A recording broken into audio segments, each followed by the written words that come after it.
Bonjour et bienvenue dans ce nouveau tutoriel pour peindre la figurine de Dark Vador pour Star Wars Légion. L'intérêt et le grand défi sur cette figurine de Dark Vador, c'est qu'il est habillé tout en noir, mais avec des noirs différents, différentes textures, différents matériaux, et donc on va voir dans ce tutoriel comment aborder les différences de matière tout en peignant du noir. En deuxième partie de vidéo, vous aurez aussi un petit tutoriel sur un OSL, Object Source Light. Donc en fait, comment faire de la lumière qui se reflète sur la figurine. Donc la lumière rouge provenant de son sabre laser. J'espère que cette vidéo vous plaira. C'est la 400e vidéo de la chaîne. Donc pipi bourra. Et je vous dis à tout de suite pour le tutoriel.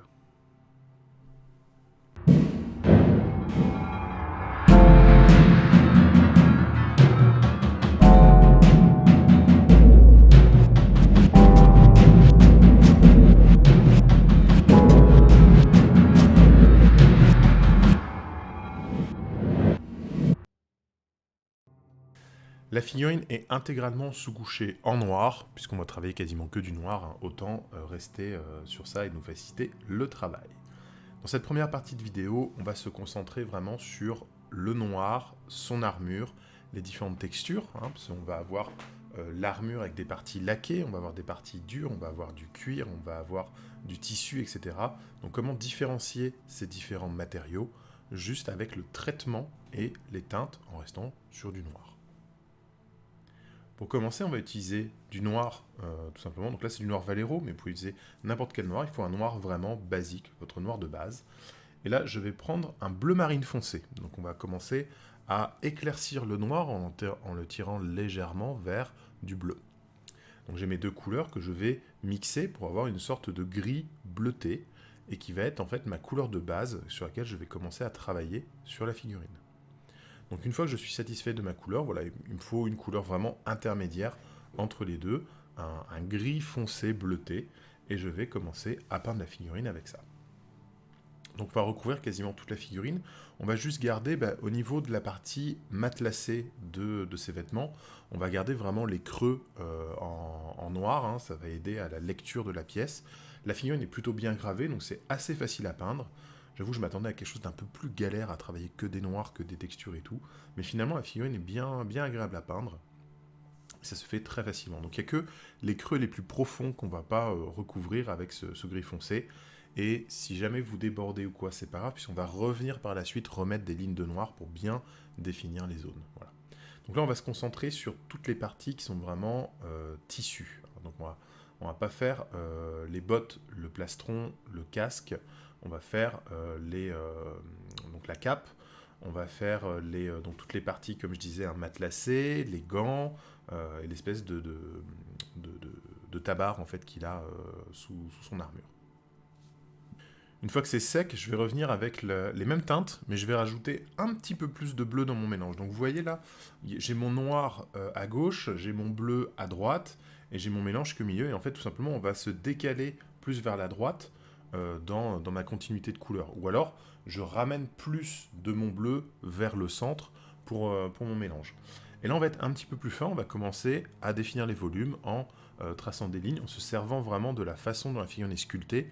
Donc on peut se servir du plat du pinceau, vraiment du côté, pour effleurer les zones. Et en effleurant les zones, je vais déposer ma peinture uniquement sur les volumes de la pièce.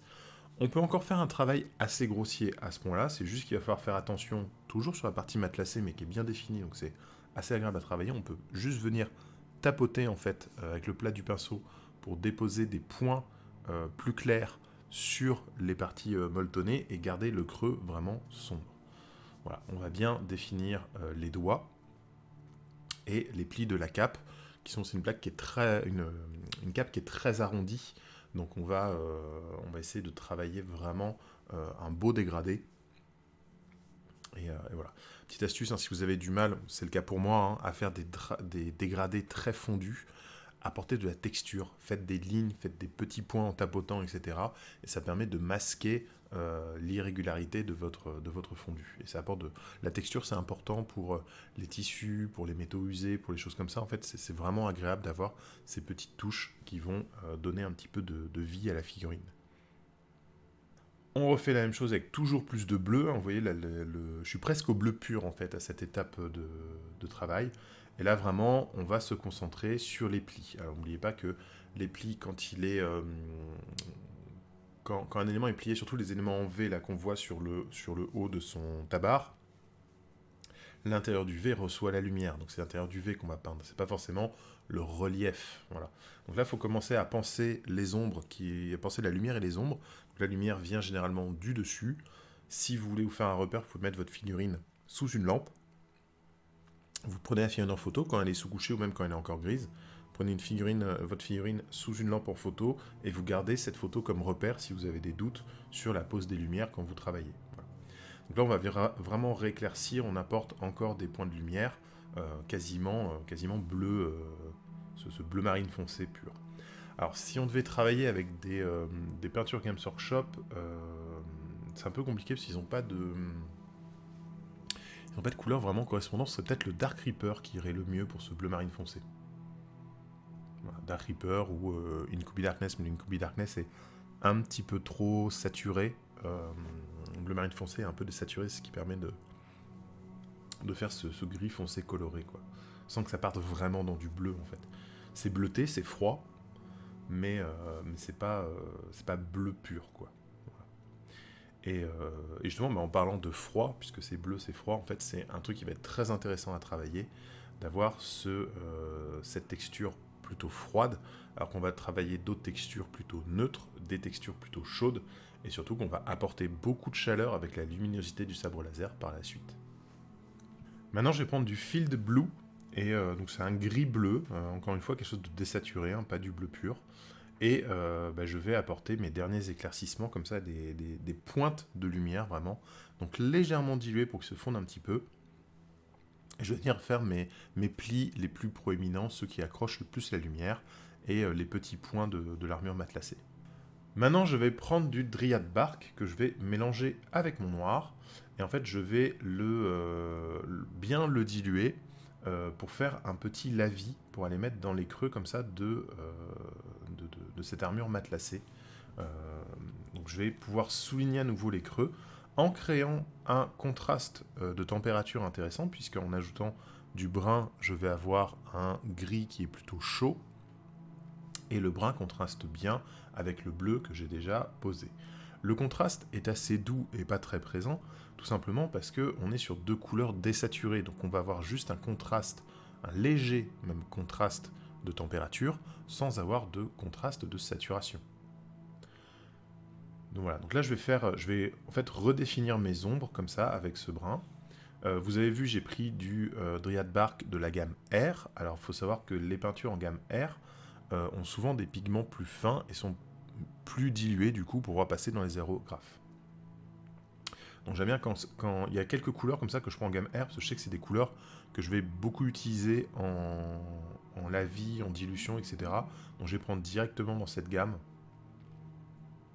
Voilà, que ce soit notamment les métaux chez Valero et Prince Auguste qui sont vraiment cool dans la gamme R.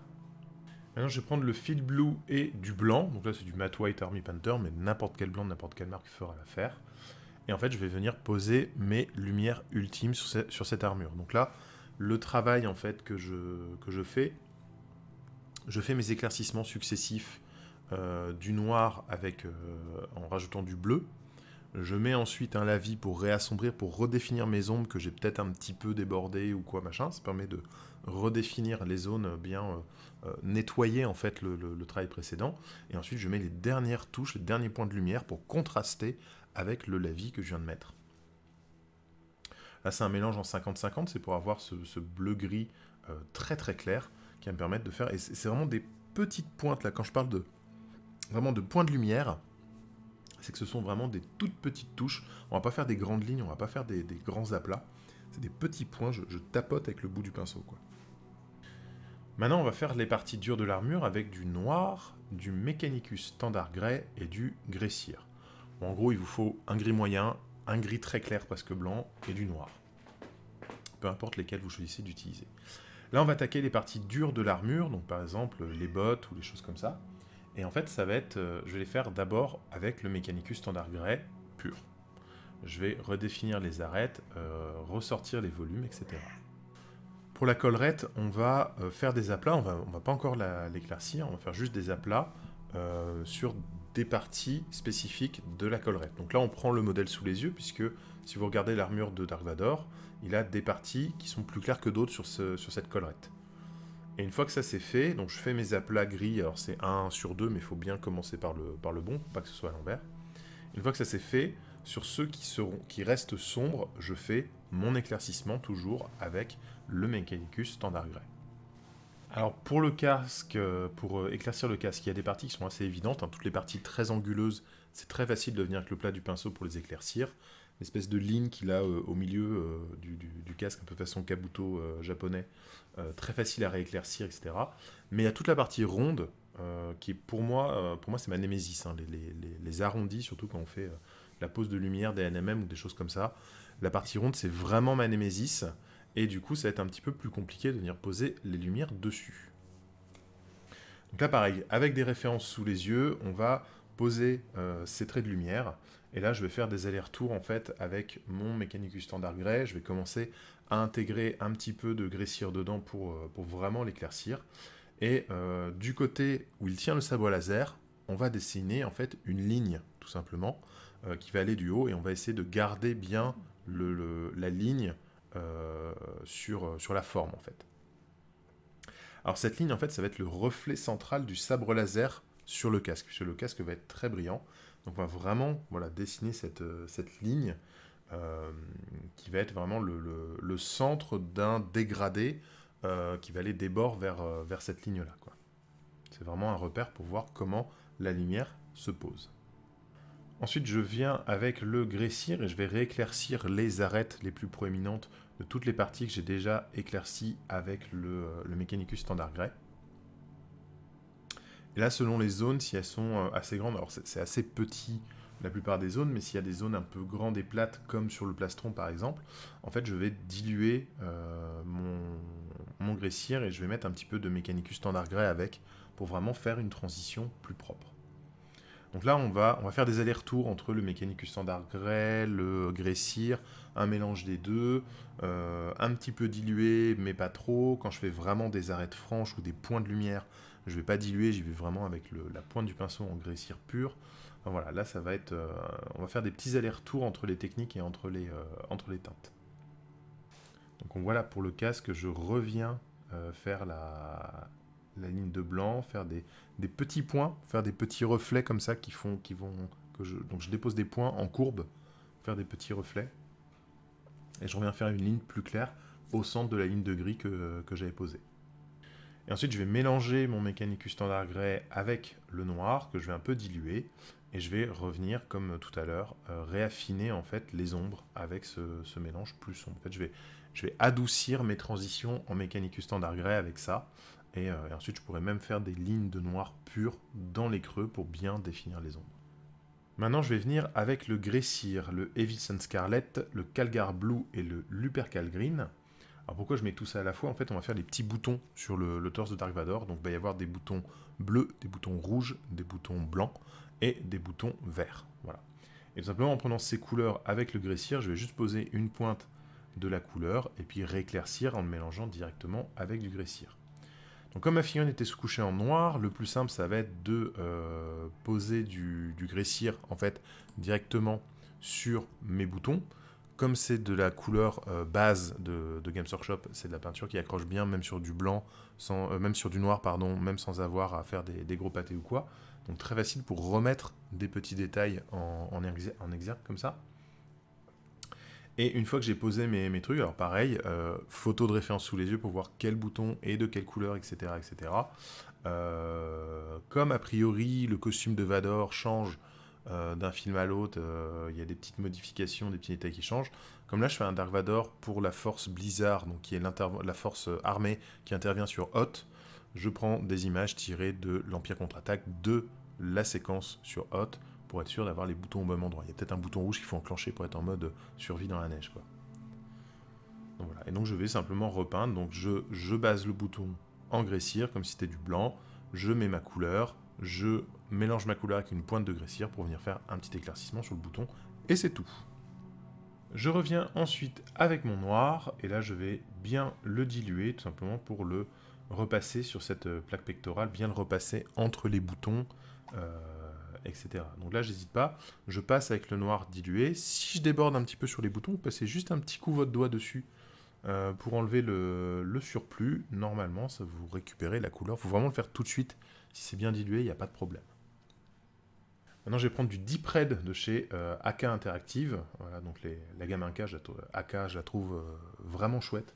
Très très bien, la 3e génération.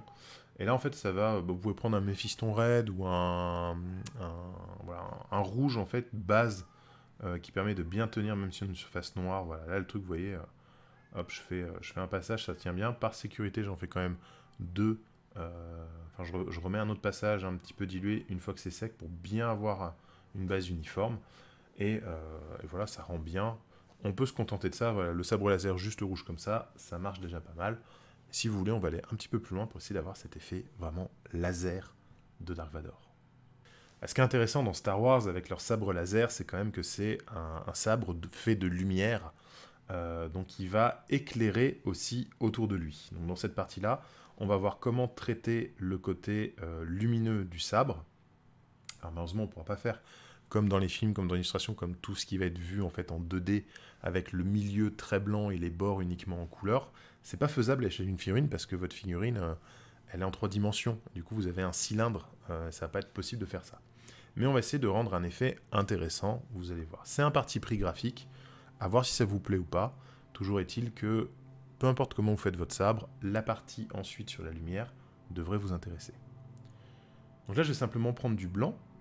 Et avant même de peindre mon sabre, en fait, et d'éclaircir le sabre, je vais réfléchir à comment se posent les lumières sur Dark Vador depuis son sabre. Donc il faut penser, la lumière, c'est un point qui irradie dans toutes les directions comme une sphère. Et donc de quelle façon essayez d'imaginer la base de votre sabre laser, enfin la lame du sabre laser, et dans quelle direction va la lumière comme ça depuis ce sabre.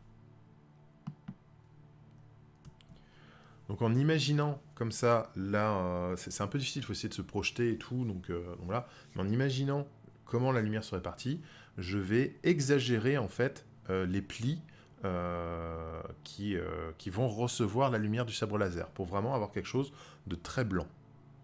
Donc ça va permettre comme ça d'avoir un truc qui va être vraiment éclairé, et voilà. Donc n'hésitez pas à faire des points, des petites lignes de lumière, etc. Voilà, faut bien exagérer pour avoir vraiment ce côté illuminé par son sabre. Ensuite, je vais venir avec du Crusted Sword de chez Warpaint, donc c'est Army Painter. En fait, il vous faut un rouge foncé. À la limite, prenez votre rouge et mettez un petit peu de noir dedans, ça marche aussi. Et en fait, on va faire un effet de lumière, on va faire comme si la puissance lumineuse venait vraiment de la garde. Donc, on va faire un sabre dont la lumière va être intense au niveau de la garde et va s'affadir dans la longueur. Donc on va avoir le bout du sabre qui va être un petit peu plus foncé que sa base. Donc là, je pose vraiment ma couleur sur le bout, tout au bout du sabre, et ensuite je vais travailler en fait le dégradé pour avoir vraiment ce rouge vermillon que j'ai déjà posé, qui va aller vers ce rouge foncé Crusted Sword. Voilà. Et donc avec un petit peu d'eau, comme ça je travaille la zone entre l'endroit où j'ai posé et le sabre qui est déjà sec. Et ça me permet d'avoir un petit dégradé, un petit fondu qui va bien. Si je viens au Wild Rider Red, donc là, même principe. En gros, ce qu'il vous faut, c'est une couleur, un rouge qui va être plus clair que ce que vous avez posé en base. Et là, on va faire la même chose qu'on vient de faire au bout, mais plutôt en remontant la peinture vers la garde. Voilà, on va essayer de se concentrer sur la moitié inférieure du sabre.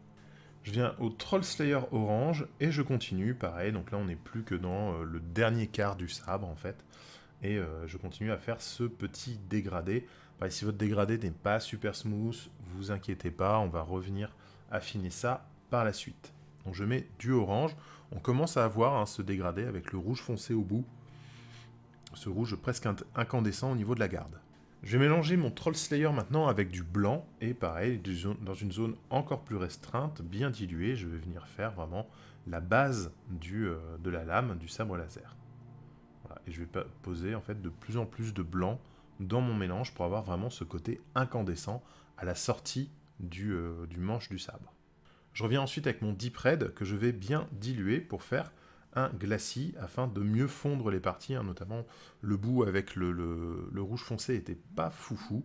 Donc là, je vais pouvoir en fait uniformiser mes fondus comme ça, un peu les adoucir les transitions, etc. en faisant des petits glacis de rouge le long de la lame. Et c'est parti pour l'OSL. Donc là, je vais venir avec de la contraste. Donc c'est du Blue Angel Red que je vais diluer en 50-50 avec du médium contraste. Et là, on va passer sur toute la zone qui est censée éclairer le sabre. Alors pour ne pas avoir d'accident, je préfère partir de vraiment du sabre, de la zone la plus proche du sabre, en m'éloignant en fait du sabre. Ce qui fait que je vais avoir de moins en moins de peinture en faisant ça. Et ça évite d'avoir un truc trop rouge au niveau de l'épaule alors que la main est presque pas éclairée, quoi. Voilà.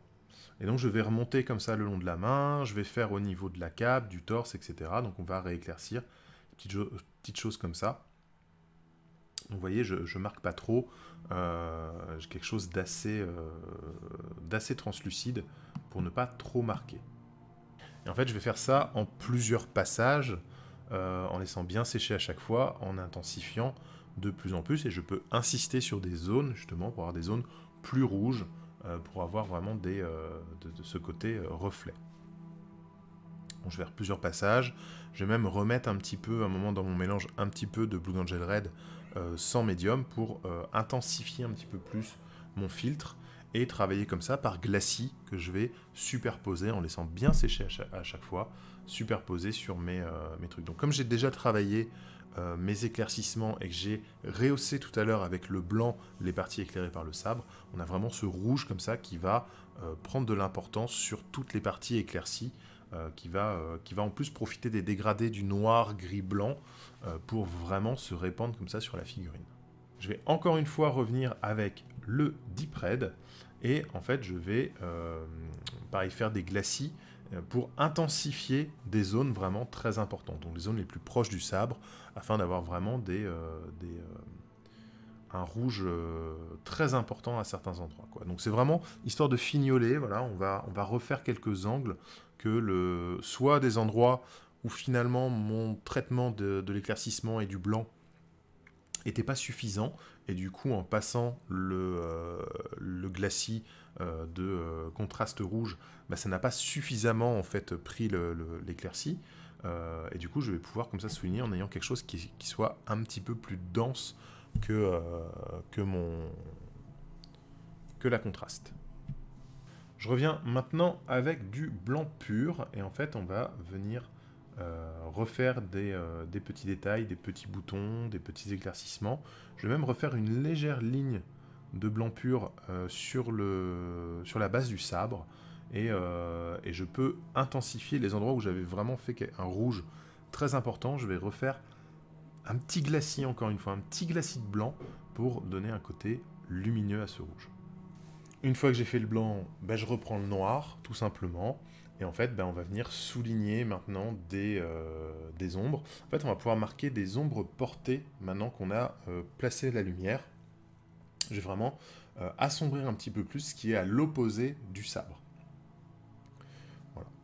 Et on va pouvoir redéfinir des zones qu'on avait un petit peu délaissées ou quoi. Là, vraiment, c'est la dernière ombre, dernier marquage.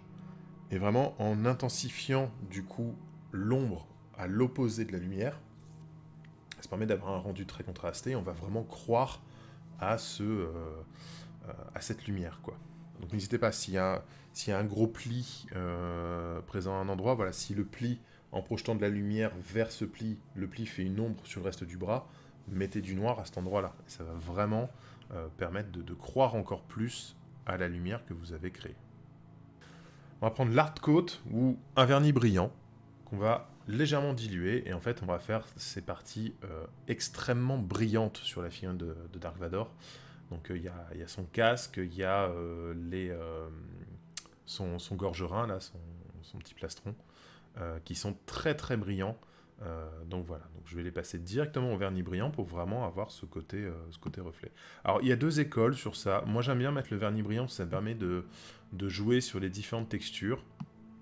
C'est vrai que si vous êtes plutôt de l'école de dessiner des reflets, etc., ça marche aussi très très bien, mais il faut bien les faire, les reflets. C'est pour ça moi j'ai tendance à mettre un petit coup de vernis, et j'aime bien le côté différence de texture en fait sur la figurine à la fin, donc voilà. Et ben voilà, la figurine est terminée. Donc là, pour rester dans le thème hot, hein, je lui ai mis, j'ai fait un socle enneigé et j'ai brossé un petit peu comme ça la texture neige sur la cape et les bottes. Donc voilà, si vous voulez voir comment faire ce socle enneigé, n'hésitez pas à me le dire.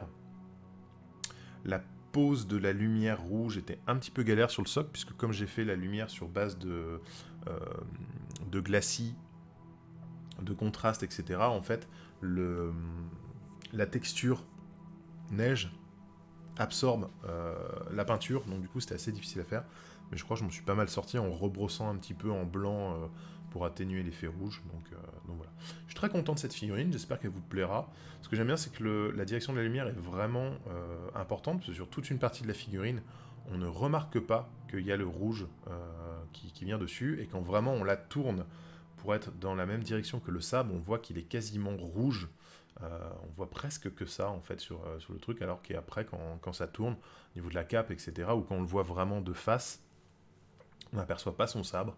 Donc je suis assez content du résultat. Voilà, je pensais pas faire un truc aussi bien, là je suis assez satisfait. C'est la 400e vidéo de la chaîne. Alors je vous rappelle, sur la chaîne, il y a des tutos. Alors les tutos, je crois qu'on est à plus de 150.